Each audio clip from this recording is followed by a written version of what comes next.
வெள்ளக்காரன் 250 வருஷத்துக்கு முன்னாடி கண்டுபிடிச்சு உலகத்துக்கு சொன்ன ஒரு விஷயத்த நம்ம முன்னோர்கள் 1200 வருஷங்களுக்கு முன்னாடியே கண்டுபிடிச்சு பயன்படுத்தினதுக்கு சான்றா நிக்குது இது.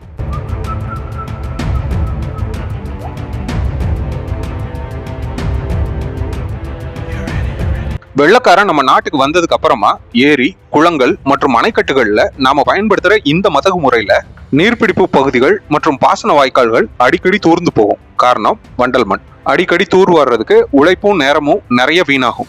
ஆனா வெள்ளக்காரன் வர்றதுக்கு முன்னாடி காலங்காலமா நம்ம முன்னோர்கள் கண்டுபிடிச்சு பயன்படுத்திட்டு வர்ற இந்த முறையில ஏரிகள் மற்றும் குளங்கள் தனக்குத்தானே ஆட்டோமேட்டிக்கா தூர்வாரிக்கும். அதோட வண்டல் மண்ணும் வீணாகாம விவசாய நிலத்துக்கு போய் சேர்ந்துரும்.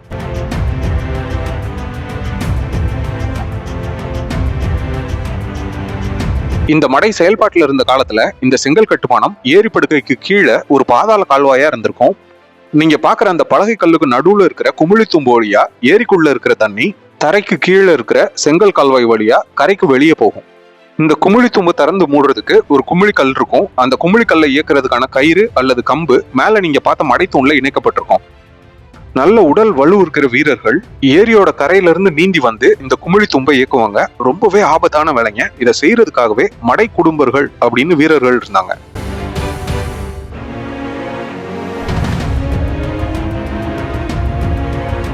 இந்த வெள்ளக்காரன் எப்படி ஏற்கனவே பயன்பாட்டில இருந்த ஒரு விஷயத்த அவன் கண்டுபிடிச்சதா பெருமை அடிச்சுக்கிட்டான். குமிழி தும்பு மதகு மூலமா எப்படி ஏரி குளங்கள் தனக்கு தானே தூர்வாரிக்குது? இந்த ரெண்டு கேள்விக்கும் பதில் ஒண்ணுதான். அது என்ன அப்படின்னு இன்னைக்கும் பயன்பாட்டுல இருக்கிற இந்த குமிழி தும்பு மதக பார்த்தே தெரிஞ்சுக்கலாம் வாங்க.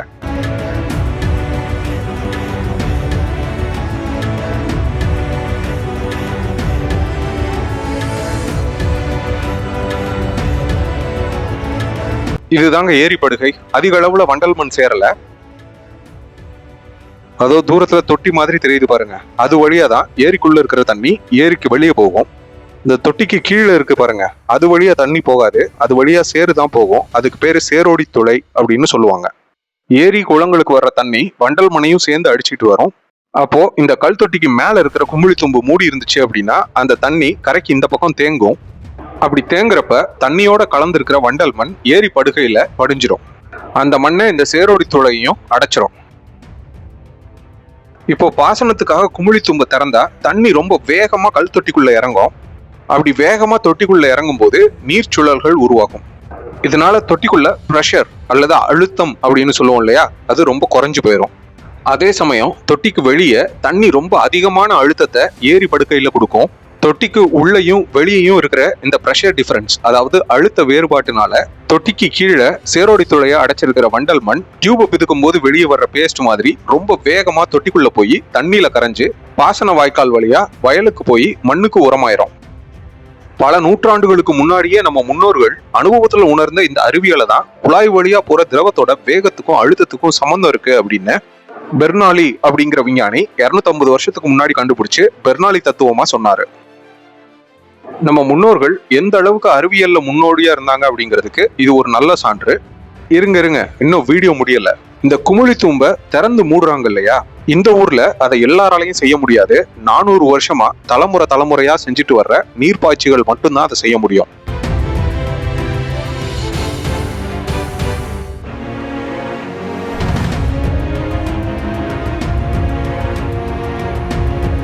இப்போ திரையில நீங்க பாக்குற இந்த பட்டியல் இந்த தலைமுறையில நீர்ப்பாய்ச்சிற உரிமையை பெற்ற நீர்ப்பாய்ச்சிகளின் பட்டியல். தூத்துக்குடி மாவட்டம் கழுகுமலை வட்டம் கரடிக்குளம் கிராமத்துல இருக்கிற இந்த இடத்துக்கு என்ன கூட்டிட்டு போன தம்பி புருஷோத்தமன் அவர்கள் இந்த உரிமையை பத்தின வரலாறு சொன்னாரு. அந்த வரலாறு படி எட்டயபுரம் மகாராஜா கிட்ட இருந்து 400 வருஷத்துக்கு முன்னாடி நீர்ப்பாய்ச்சல உரிமையை வாங்கிட்டு இங்க ஒரு குடும்பம் வந்திருக்காங்க. அன்னைக்குல இருந்து இன்னைக்கு வரைக்கும் வழி வழியா அந்த ஒரு குடும்பத்து வாரிசுகள் தான் கரடிக்குளம் கண்மாயில இருக்கிற கிழக்கு மற்றும் மேற்கு மடையை இயக்கிட்டு வந்திருக்காங்க. 1960களில் தமிழக அரசே அவங்களோட கடமையை அங்கீகரிச்சு ஒரு பட்டாவே கொடுத்திருக்காங்க. அரசு இந்த குடும்பத்தினருக்கு வழங்கின அந்த ஆவணத்தை தான் நீங்க இப்ப திரையில பாக்குறீங்க. இதுல நீர்ப்பாய்ச்சி மானியம் மற்றும் கிராம ஊழியம் போன்ற வார்த்தைகள் வருது.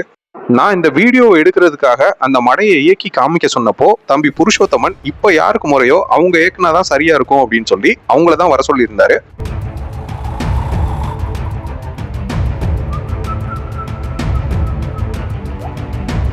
நான் புத்தகங்கள்ல மடைகள் பத்தியும் மடைகளை இயக்குற மடை குடும்பர்கள் பத்தியும் படிச்சிருக்கேன்.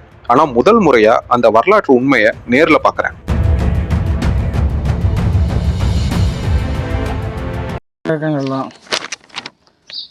கோவிந்தன் இருக்கான்ல, இந்த கோவிந்தனுக்கு முன்னும் பார்த்துருக்காங்க. இந்த கோவிந்தன் காலத்துல தான் ஆவணப்பட்டாவா ஆயிருக்கு. இந்த கோவிந்தன் யாருன்னா அதான் நாங்கள் மூத்த ஆளு. இதுகளில் வந்து மேலமடை நாங்கள் தான் மூத்த வாரிசு. எங்களுக்கு அடுத்தவங்கலாம் இந்த வாரிசுப்படி இருக்காங்க. இந்த ஊரோட பழமையான வரலாறுக்கு சாட்சியா ஊருக்கு வெளியே ஒரு பழங்காலத்து மண்டபமும் இருக்கு. வாங்க அதையும் போய் பார்த்துடலாம்.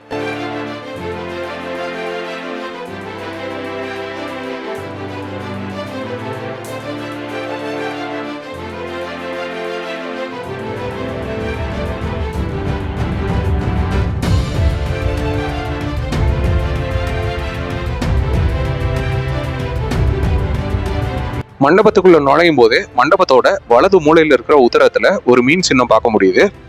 இந்த சின்னத்துல இருக்கிற மீனோட வாய்ப்பகுதி தென்காசி பாண்டியர்களோட மீன் முத்திரையில இருக்கிற மீன்களுக்கு இருக்கிற மாதிரியே இருக்கு. இந்த ஒரு சின்னத்தை தவிர காலத்தை உறுதியா கணிக்கிற மாதிரி வேற எந்த சின்னமோ முத்திரைகளோ இந்த மண்டபத்துக்குள்ள கிடையாது. இந்த மண்டபத்தோட வரலாற்றை பத்தி சொல்லும் போது தம்பி புருஷோத்தமன் எட்டயபுர மகாராஜாவுக்கு இங்க இருந்துதான் வாழையும் வெத்தலையும் சேமிக்கப்பட்டு அனுப்பி வைக்கப்பட்டதா சொன்னாரு.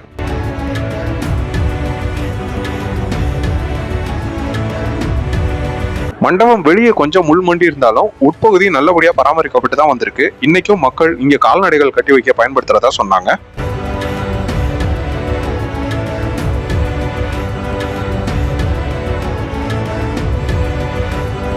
கழுகுமலைக்கு பக்கத்துல இருக்கிற கரடிக்குளம் அப்படிங்கிற இந்த கிராமத்துல தான் நான் நல்லபடியா இயங்கிக்கிட்டு இருக்கிற ஒரு குமிழி தும்ப முதல் முறையா பார்த்தேன். இது அடையாளம் காட்டின தம்பி புருஷோத்தமனுக்கு என்னோட அன்பான நன்றிகள். இந்த வீடியோ உங்களுக்கு பிடிச்சிருந்துச்சு அப்படின்னா ஒரு லைக் பண்ணுங்க. உங்களோட கருத்துக்களை கமெண்ட்ல சொல்லுங்க. உங்க ஊர்ல இந்த மாதிரி பதிவு செய்யப்படாத வரலாற்று சின்னங்கள் இருந்துச்சு அப்படின்னா இன்ஸ்டாகிராம் அல்லது ஃபேஸ்புக் மெசேஜ் வழியா எனக்கு தகவல் சொல்லுங்க. கண்டிப்பா சந்திக்க முயற்சி பண்றேன். இது மாதிரி நிறைய தகவல்களுக்கு நம்ம சேனலை சப்ஸ்கிரைப் பண்ணிக்கோங்க. மீண்டும் ஒரு பயணத்துல சந்திக்கலாம். நன்றி.